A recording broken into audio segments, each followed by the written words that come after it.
we don't get very much on Twitch because my daughter does gaming on Twitch. Okay. Okay. And she'll get on there when the kids are in school and she'll game for 4 or 5 hours at a time. But she makes enough money doing that.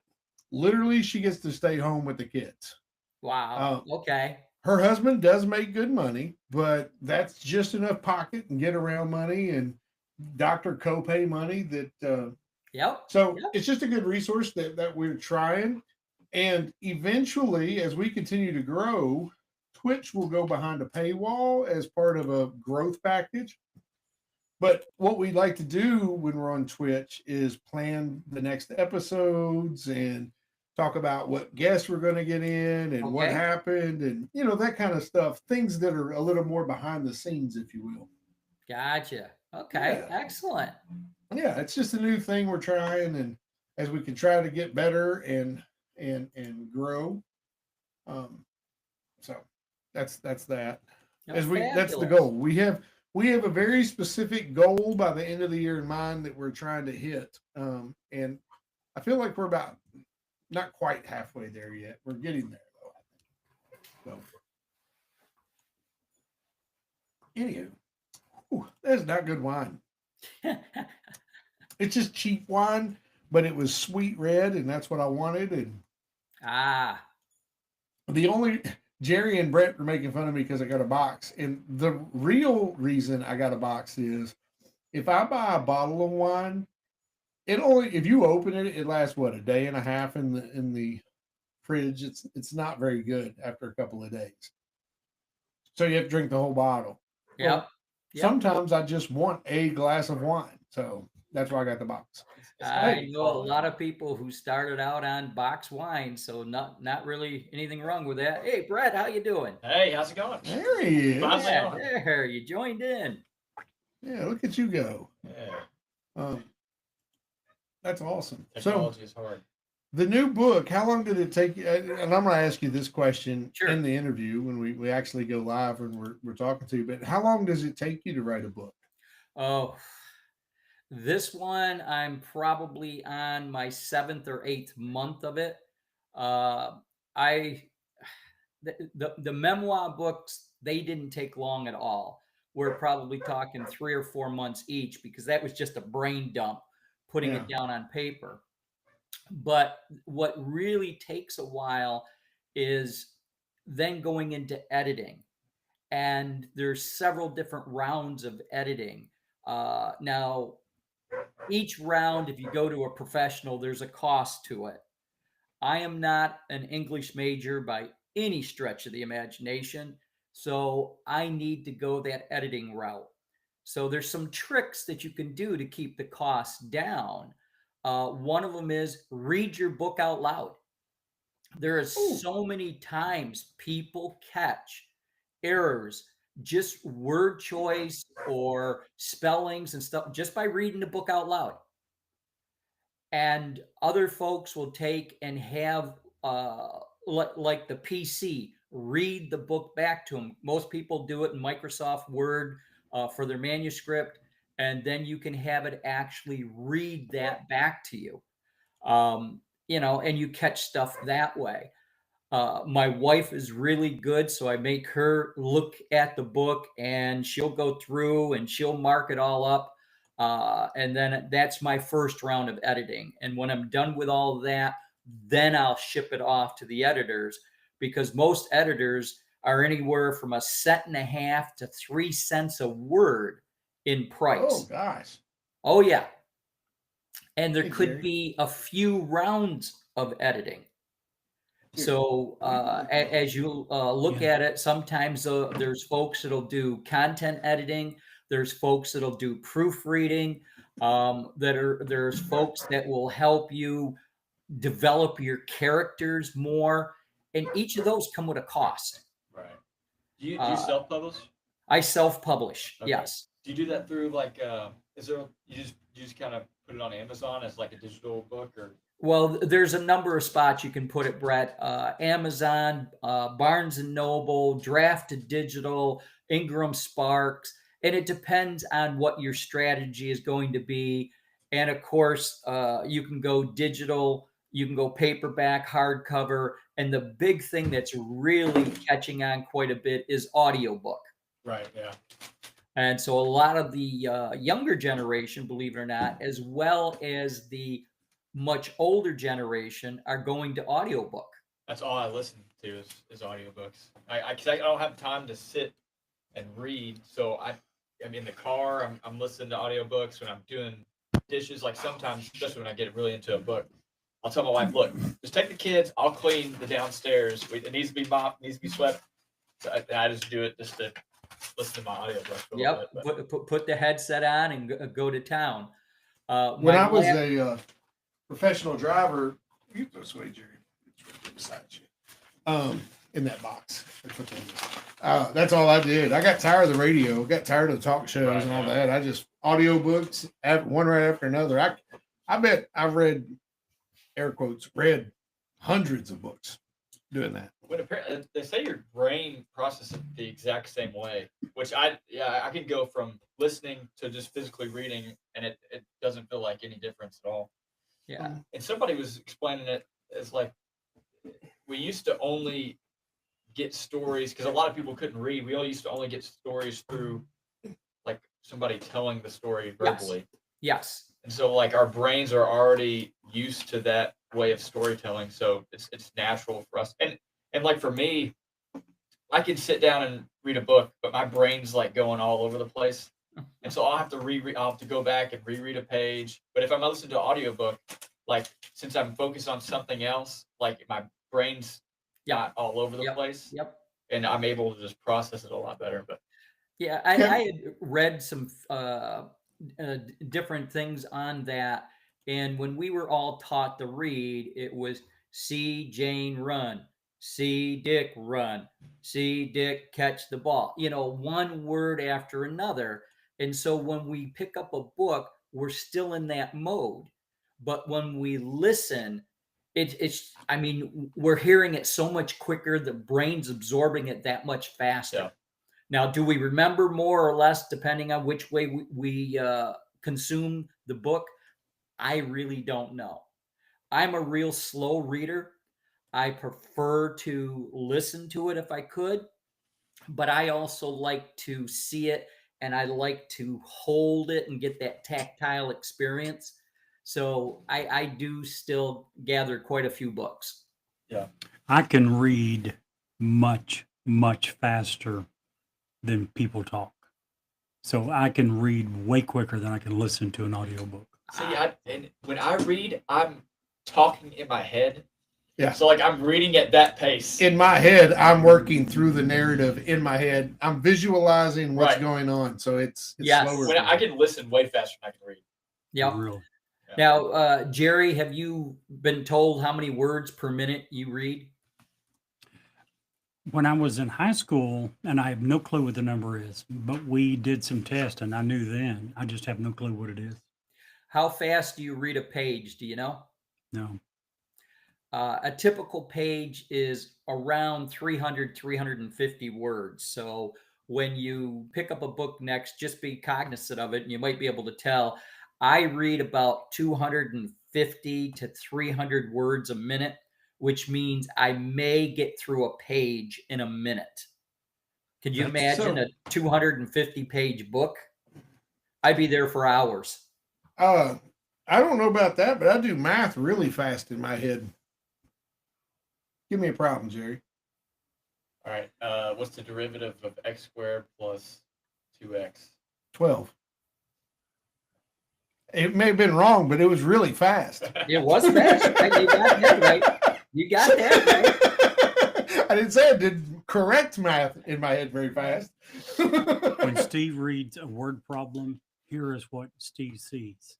How many pancakes does it take to get to the moon if the canoe is stuck in the tree? Right. That's what Steve sees with a word math problem. And the answer, very simple, a scaly manfish. Why did it change from last time? What? Last time I told this to you and Robin, and you said it's 3. And Robin said, why 3? You said, well, obviously 2 is way too slow. 4 is too many. It's 3. Well, I mean, That's pretty good logic. it all works, right?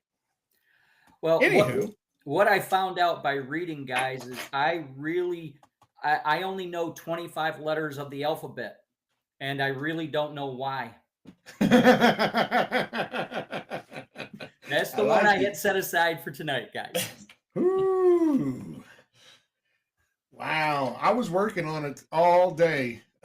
Me and my buddy Tree, and he's terrible. Don't take dad jokes from an AI. It's stupid. So, Kevin, we had to this is actually we're gonna air this tomorrow, Oh, okay. tonight's episode. But we actually just re-aired your episode from the last time about a month ago. Okay. And the reason 'Cause we was that, screwed up. well, we didn't screw up. We had a technical difficulty and we had no show. Brett probably called in on us and it was all about Brett. So it was his fault. The technicalities and whatever decided not to work. After all the technical difficulties I've had tonight. Exactly. So we're just gonna give you shit from here on out.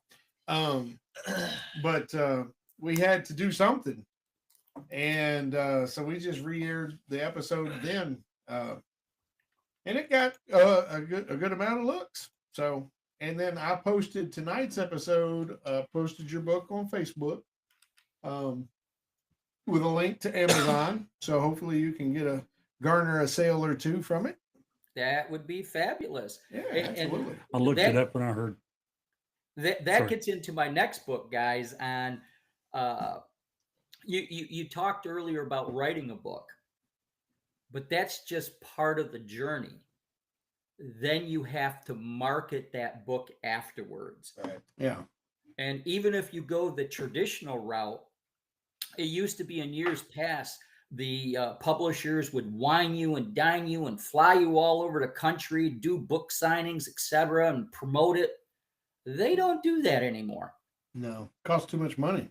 Yep. And unless you're a named entity, J.K. Rowling's, comes to mind, then they might do it for her or a few of them, Stephen King, perhaps.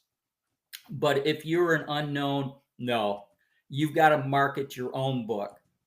But what I found in doing this is there's a lot of new authors out there, and even those that have a few books, they're very scared to start marketing.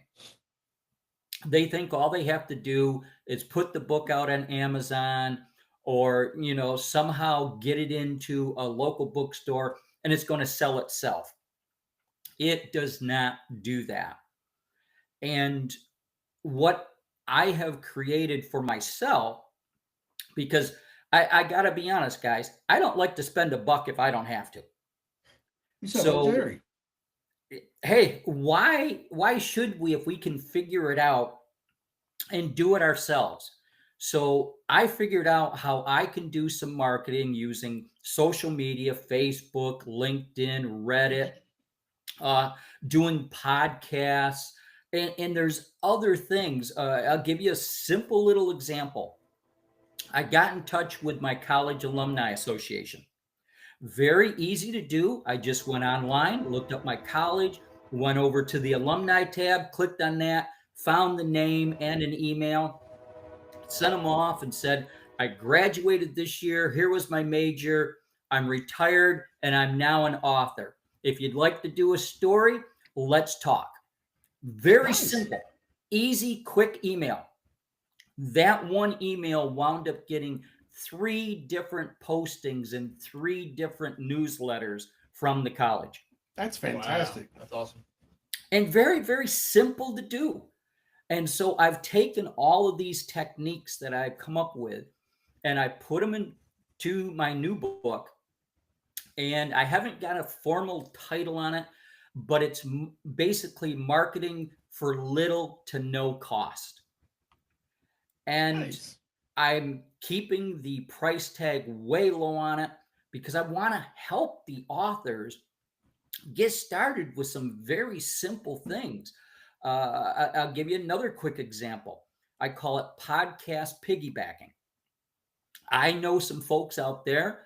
I listen to their podcast. Oh, I friend them over on LinkedIn and Facebook. I started communications with them. Then I go back to the podcast and I said, yeah, my friend so-and-so was on it. This is what I do. If you'd like me to come join you, let's do it. I got to tell you, I'm right now, this month, at the end of this month, I'll be over 40 podcasts. Wow. Fantastic. See, So just simple little techniques, and you don't have to be scared to do it. You don't have to leave your house. I do it from the PC. Right. I'm going to be buying your book just to use it to promote our podcast, to be honest. There you go. There's so many other things that you can do out there. And yes, I talk about going to the local library. And yes, I talk about doing book signings. But you got to be careful on those. And I give little techniques. I talk about building your email list, and I list out all the tool sets. Here's where the issues start to come in. You can pay for MailerLite or MailChimp or some of those just to build an email list. You can take and buy, I'm trying to think of the name of the tool, Publisher Rocket. Publisher Rocket helps you do all your keyword searching for your book. So when you enter your book online into like Amazon, they're going to ask you for keywords.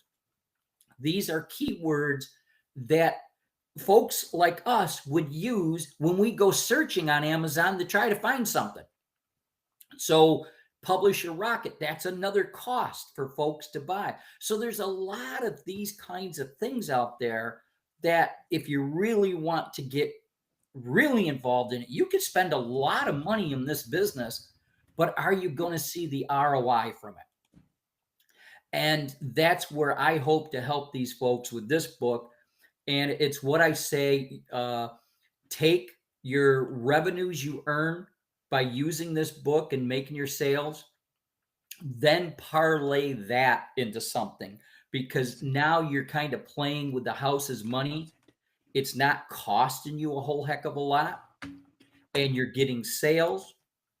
But now take that revenue, and now you can start to look at Amazon book ads that cost you, or you can pay for ads on Facebook and LinkedIn. I don't do it. I post my own ads out there. But I'll tell you, by using these techniques, I have sold books every month since I first launched my very first book in April of 22. Wow. Every month without fail. Now, I'm not talking hundreds, but I may get 10, 20 this month. I may get 2 or 5 the next month, but it's consistent sales. I'll tell you, I've made more than what I've put into this. I'm going to Author Nation in November. The ticket for that is $400. It's all coming out of the revenue. Yeah. I just had to be disciplined enough to set that revenue aside. That's the one thing that we've been very blessed with. We got some really good sponsors that most of the equipment that we use is all paid for. The what is it, Jerry? Here, Brett? I was seeing we're live on Twitch. Oh, we're live on Twitch. Should be. Are we not? Oh, really? Well, that sucks. Anywho, While you're looking that up, I did a little research for you two guys that are saying that it is quicker to listen to audiobooks. oh, The average reading speed when we read silently is 200 to 400 words per minute. So, Kevin, you said you're slow. Not really. You're kind of right in the middle of that almost. When we read aloud, average reading speed is 100 to 160. Yep. So it's more than double. The average person reads silently in their head more than twice as fast as if they had to read out loud. Yep. Not Yep. me. I have to I'm read not that saying that same you- I'm just page saying average. 7 times to Well, get see, that's part of what I like about reading. No matter You do what, get more out of it, I think. if I need to go back, it's Yeah. much easier from reading a book than it is to pause, rewind. And that's probably why I'm faster. play. Is because I just listen on, and I just like I mean, if there's something you miss and you wonder in your mind, you don't Well, stop it. and sometimes I'll rewind. like go back if I'm like, because I'll listen to it at work sometimes, and so like I'll be doing something and I'll focus on my work, and then I'll like be like, oh, I didn't listen to anything that was happening, so I'll go back. But All right, so you guys ready to do a show? let's do it. Hold Kevin's like, on. what do you mean we haven't started the show yet? Yeah, I thought we were doing it, guys. That was all